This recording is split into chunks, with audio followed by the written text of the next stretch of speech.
What's going on, everybody? Welcome back to the show, and today we're doing something a little bit different because we're currently in the middle of a polar vortex and it's raining outside and I don't want to be on a motorcycle in the freezing rain. So today we're making a video that I've been meaning to put out for a while, and we're going to talk about all of the different engine types that we typically see in motorcycles, the pros and cons of each one, and which ones are my favorite and why.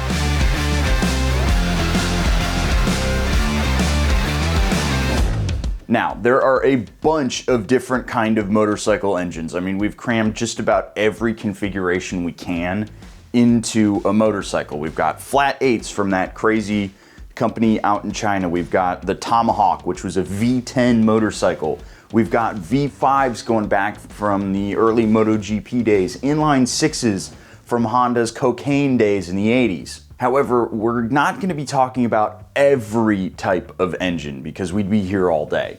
What I want to do is I want to focus on all of the main engine types that we see currently in production. The way that I see it, there are currently 5 engine types. We've got the single, parallel twin, triple, Inline 4, and the V4. Yes, I know I forgot the boxer motor. Don't at me, it's not on the list. And if you look at it from overhead, it's technically a parallel twin. Within those 5 categories, there are a bunch of subtypes of motors, and we'll get into some of that a little bit later on. But let's dive in with one that I think is the most popular engine format, and that's the Inline 4. Now, we're not going to get too far into the actual inner workings of each motor. There's better people out there than me to explain it. But the beauty of an Inline 4 is that no matter where the motor is in its cycle, there's always a cylinder on the power stroke. Usually that firing order is outside, inside, outside, inside. But some goons like Yamaha decided that doing things the same old way everyone else did is for losers, so they pumped out a cross-plane crank, which makes one of the meanest sounds of all of motorcycling.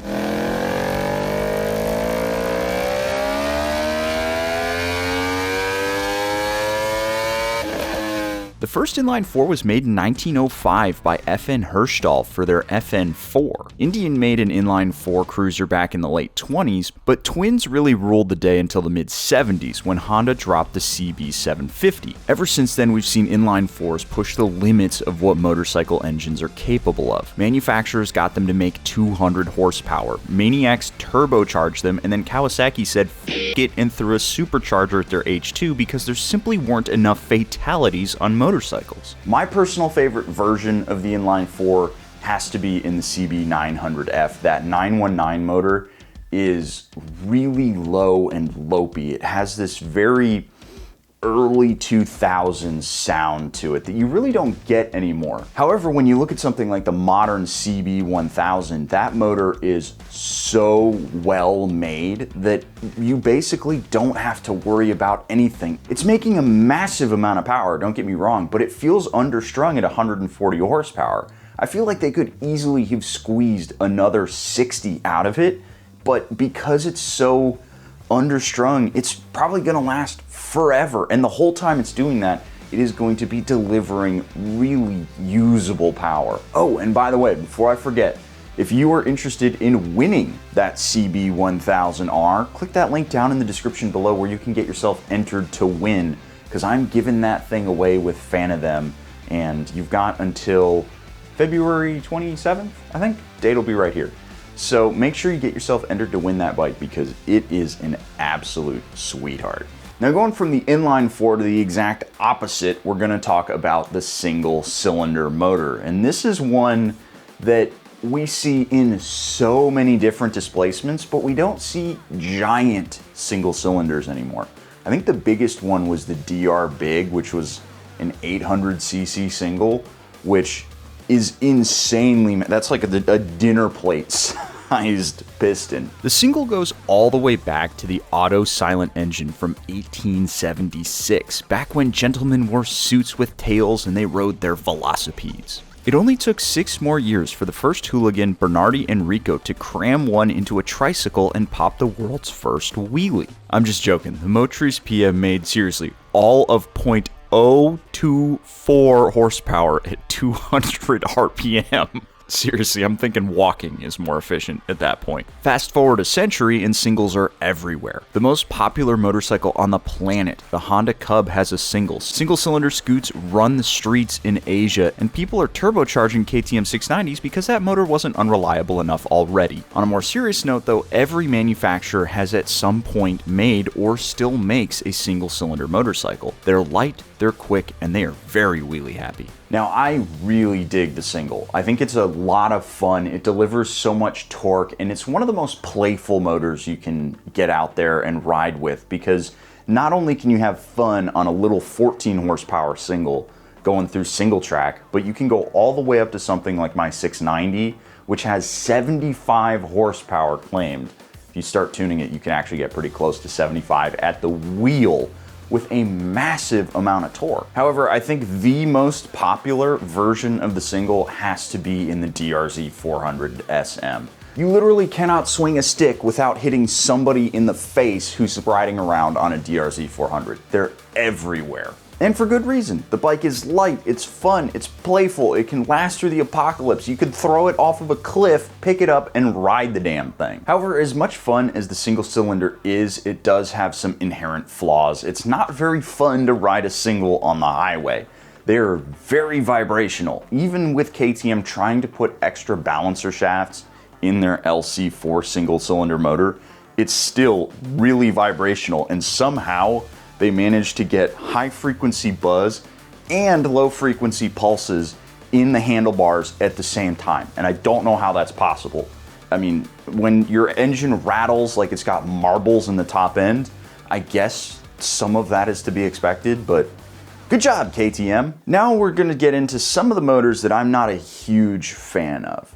Don't get me wrong, I like parallel twins. They can be made fun, but the vast majority of parallel twins, they feel kinda samey. The parallel twin was Britain's answer to Harley's V-twin. Triumph, Royal Enfield, and BSA popularized it with bikes that are so iconic, they basically made modern reinterpretations of their original bikes to satisfy hipsters yearning for a simpler and less pretentious time. And then they got all pretentious about it, as they're wont to do. Triumph's first parallel twin was the 6-1, which was a failure, and they couldn't get it right until Edward Turner made the Speed Twin in 1937. Then, like every good British motorcycle manufacturer, they went broke. A few times. Nowadays, you see two different types of parallel twin, the 180 degree and the 270 degree cranks. The parallel twin is replacing a lot of V-twin offerings since it's lighter and cheaper to produce. Rest in peace, the SV650. Yes, Suzuki is still making it, but let's be real, the SV is living in the shadow of the Grim Reaper's scythe. Now, me personally, I cannot stand a 180 degree parallel twin. They sound so boring. They give you a nice power delivery. Like, I can't lie, they do work really well, but they just sound so boring.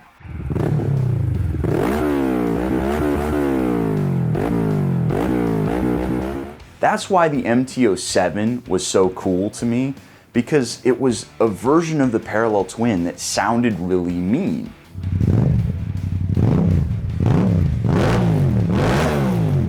But nowadays, though, everybody's got a 270 degree parallel twin in their lineup, so it's a little bit less of a unique sound. The only thing that really is different is, I guess, KTM has a slightly different firing order, which, I mean, maybe that makes it different.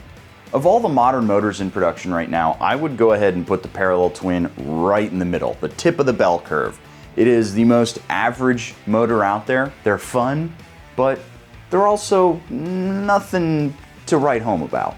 And now we have to talk about my least favorite type of motor, and that is the triple cylinder. It's the only kind of motor that I don't currently have in the garage because me personally, I just never jived with the power delivery of a triple. The The Triple is a motor I think about so little that I seriously forgot to write VO for it on my first pass. The first Triple in a motorcycle was the Guzzi 500 Tre Cilindri, which flexed the complex and nuanced naming style of the Italians. However, it really wasn't popular until the 60s and 70s, with perhaps the most famous being the H2 Mach 4, or the Widowmaker. There was also the first liquid-cooled Japanese bike in the form of the Water Buffalo, Suzuki's two-stroke GT750. Nowadays, triples are pretty rare. Triumph uses them in a lot of their motorcycles, Yamaha has the MT-09, and MV Agusta has been using them in the Dragster, the Brutale, their F3, and I believe the Turismo Lusso. People knock on electric motorcycles for having a pretty bland power delivery. I feel like a triple accelerates almost exactly like an electric motorcycle. They have very similar linear torque curves. Their power is super linear. Don't get me wrong, there are some amazing exhaust notes. Something like the Daytona 765 has a very, very identifiable and unique sound.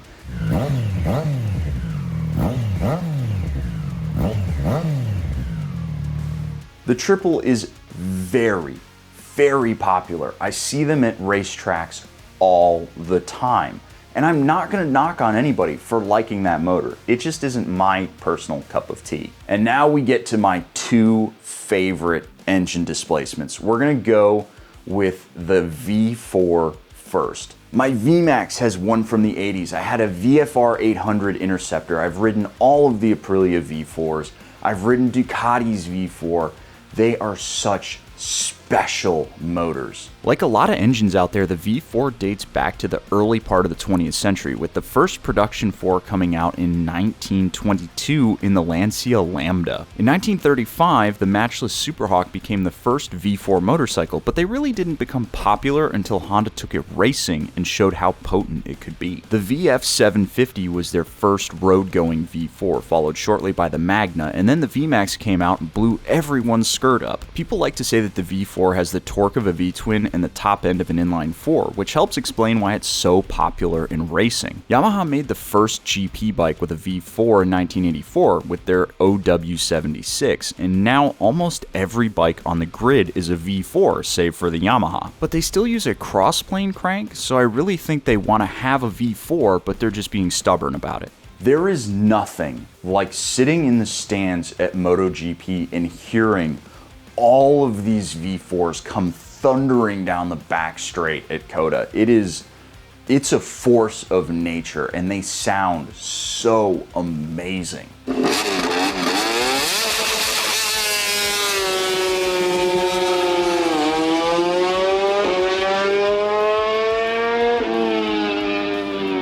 Plus, you can't deny the fact that the V4 is one of the smoothest riding motors out there. It's so well balanced that when I'm cruising down the road on my VMAX, I barely feel a thing. It's no wonder that back in the day, the V4 was a touring motor first. And seriously guys, if you have not ridden one of Aprilia's modern V4s, you have to go ride one. It is a truly special motor. And last, we get to my favorite engine type, and that is the V-twin. It is one of the most prolific motors out there, thanks to Harley-Davidson printing them out for 125 years? Is it 125 years yet? We've seen sporting big twins, we've seen baby little 250 V-twins, we've seen so many different types, and it is the only motor out there where another motor is trying to imitate its exhaust sound. If you're familiar with my work for the past half a decade of motorcycle word spewing and you didn't think that the V-twin was going to be at the top of this list, then you clearly haven't been paying attention. As much as Harley and the brothers Davidson probably wish that they were the first to make a V-twin, they weren't. The first one was made in 1902 by Princip's Auto Car Company, and the first American V-twin was made in 1907 by Indian. But 2 years later, Harley made their F-head, and then they became the V-twin company. I mean, even today, Indian makes a demonstrably better motorcycle, and yet Harley-Davidson remains the most popular cruiser company on the planet. V-twins are so varied, it's hard to nail down what makes each type special, but the biggest differentiating factor is the alignment of the heads. Harley obviously loves their 45-degree twins, Ducati's L-twin is just a 90-degree V-twin turned 45 degrees, and KTM dared to be different with their 75-degree twin. But no matter what way you slice it, the V-twin always sounds mean. There we go! 6,000 RPM! Those big cylinders thundering away down there, holy crap!